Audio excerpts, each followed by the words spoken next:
I built a free D&D character sheet generator. It runs on the 2014 rule set, the one most of you are still using. And according to the best numbers I can find, only about 7% of the players have actually switched to the 2024 rules. 7%. So the question I keep asking myself is, do I spend 3 to 5 weeks adding support for a rule set that 93% of the player base hasn't adopted? Or do I spend that time making the tool better for the players who are already here? I don't have the answer yet, but I think you might. Now, on paper, this seems simple. 93% beats 7%. Stay on 2014, move on. But it's not that clean. The 2024 rules are the official current edition. Wizards of the Coast is printing 2024 books. New players walk into a game store and are picking up the 2024 Player's Handbook, not the 2014 one. That 7%, it's going to grow. The question is how fast and whether I should be ready when it does or wait until the demand is louder. And the difference between the two aren't small. Ability scores used to come from your race. Now they come from your background. Half-elves and half-orcs got folded into the parent species. The character creation order is different.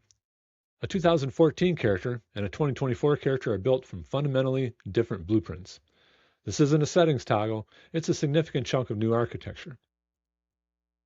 And here's where it gets interesting. If I'm going to add 2024 support, I don't want to bolt it on.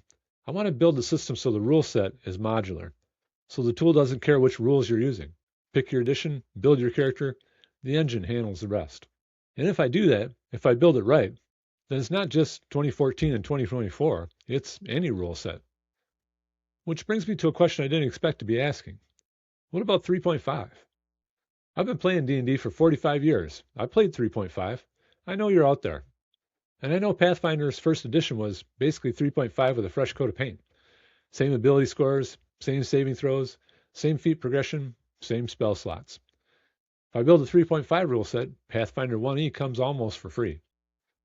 And Pathfinder isn't a rounding error. Pathfinder 2e alone is about 12% of the TTRPG market right now. Pathfinder 1e plus 3.5 is smaller, but fiercely loyal. These are people who chose their system and stayed.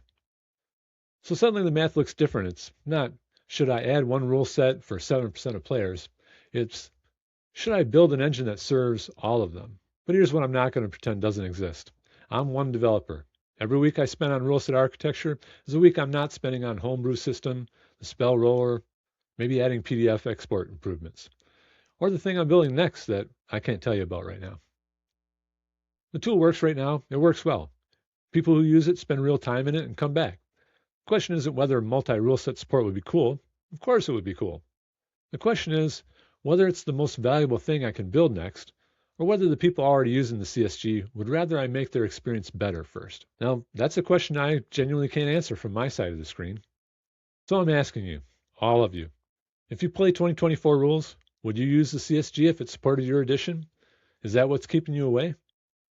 If you play 2014, would you rather I spend the time adding rule sets or improving the tool you're already using?